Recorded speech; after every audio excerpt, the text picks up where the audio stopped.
everyone, Dylan here, and welcome to this episode. I almost said the podcast. Speaking of that podcast, it will actually be up when it's not just a one and done for realsies. I just ran into some technical issues behind the scene. We're going to shoot for next week for the return of the podcast, but in the meantime, I figured I'll just upload individual episodes of what you'd expect on the podcast. Yeah, it's a little bit of a mess over here, but we'll get things right back and rolling eventually. So without further ado, let's kick it right into today's episode, which should be the Royal Rumble for 2024. This is the 2024 Royal Rumble. Of course, everybody and their brother knows how that one goes, but I figured, you know what? Last year, I didn't fully review all the PLEs, so let's just catch up on the missed PLEs since I think I got every 2025 PLE so far up to Mania. I think so.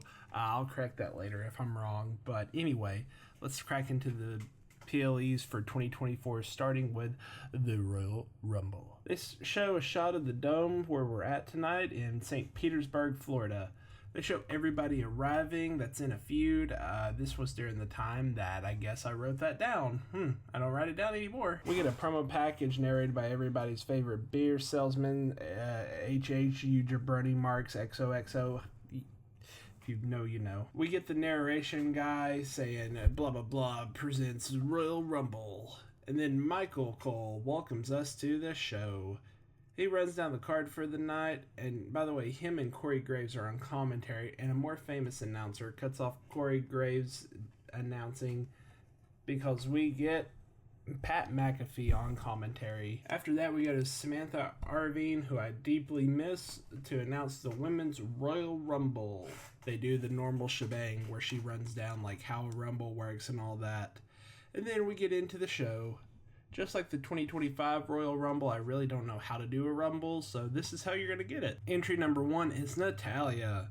Number 2 is Naomi returning, which I didn't know if she was Naomi or Trinity at this point, but either way, I was happy to see her come back.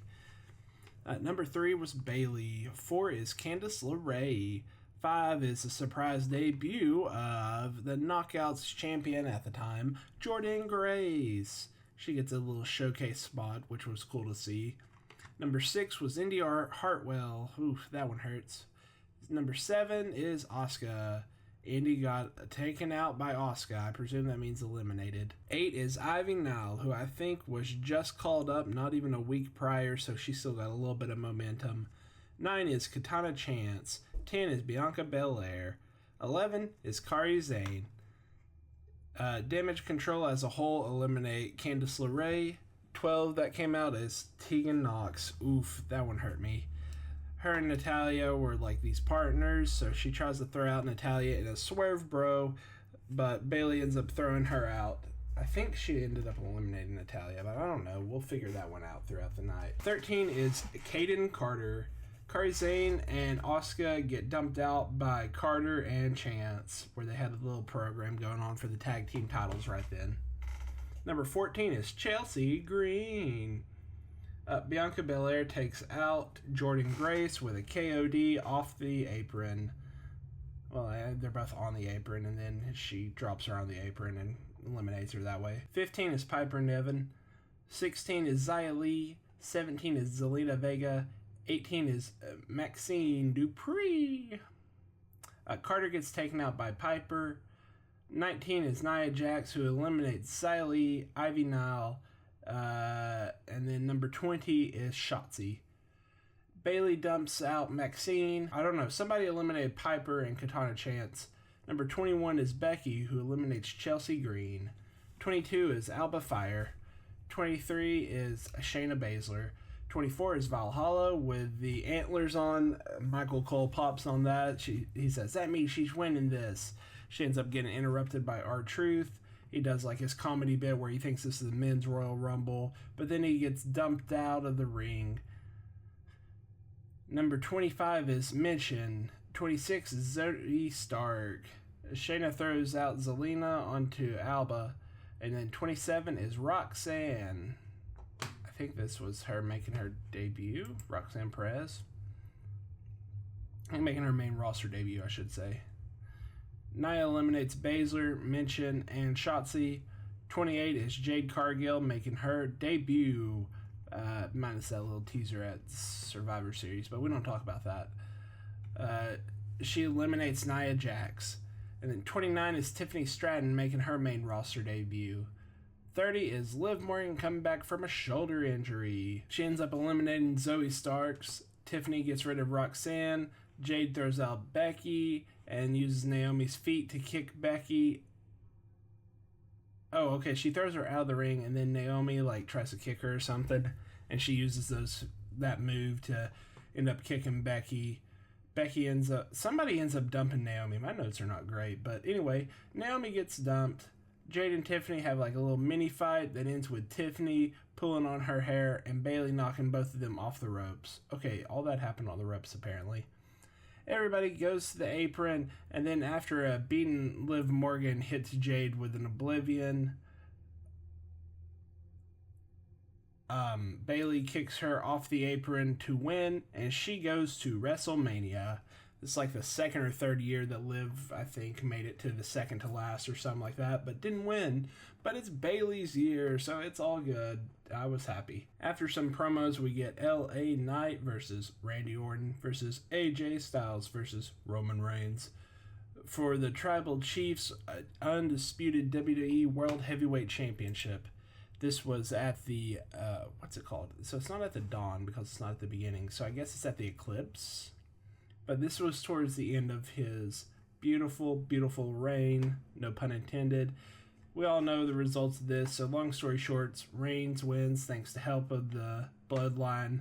I think it's the Bloodline 1.5, because it's not the new Bloodline, because obviously Reigns is gone when the new Bloodline assembles, but it's not the OG Bloodline, because Jay and Jimmy have already left at this point. So he wins with Superman Punch to LA Knight and a spear to Styles to win. If only we knew how the rest of that story plays out. Shucks. Anyways, after some plugs and some ads, we get the Paul brother against Kevin Owens, where the Paul brother wins after A-Town Down Under come out to help him cheat. Unfortunately, Owens uses the brass knuckles that they brought down, and he gets called as he's in the middle of a pin to get himself disqualified. He jumps the Paul brother after the match, and never in my life have I been a bigger Kevin Owens fan. He puts him through the announce table, and that's how that segment ends. After some ads and plugs, which, man, I missed when it was simple like that, we get the men's Royal Rumble match. Number 1 is Jey Uso, and number 2 was Jimmy Uso. They visit that little story that's going on. I guess that tease to Mania started there, even though they really didn't do much, to be fair. Anyway, number 3 is Grayson Waller, who comes out with a mic, and he runs down Jay until Jay kicks him. 4 is the return of Andrade, and number 5 is Carmelo Hayes. Hayes eliminates Waller. 6 is Shinsuke Nakamura. 7 is Santos Escobar. 8 is Cross. Karrion Kross, that is. 9 is Dom Mysterio. Carlito is number 10, and he got rid of Santos because they had a little LWO when Carlito was in that versus El Gato del Fantasma feud going on. Yeah, you tell him, Pumpkin. Number 11 is Bobby Lashley. He gets rid of Carlito and Cross. The Authors of Pain come out, and Lashley gets his feet pulled off the apron by Cross. They start brawling, and then the Street Profits come down to even the score and save Lashley. Number 12 is Ludwig Kaiser. 13 is Austin Theory. 14 is Finn Balor. I think he had the Booty Poppin' Demon Remix theme at this point, and man, I missed that one. Finn ends up eliminating Carmelo Hayes. Pumpkin comes in, that's a surprise entrant. And then number 15 is Cody Rhodes, and there goes anybody's shot of any expectations anybody else winning this. I forgot how lackluster the surprise entries were during this Rumble, to be honest. It was kind of main roster for all the men's. He eliminates Austin Theory. 16 is Bronson Reed, who eliminates Andrade. Number 17 is Kofi. Cody gives Shinsuke a mid-rope crossroads and eliminates him. Kofi eliminates Kaiser. I think they were in a New Day versus Imperium program at this point.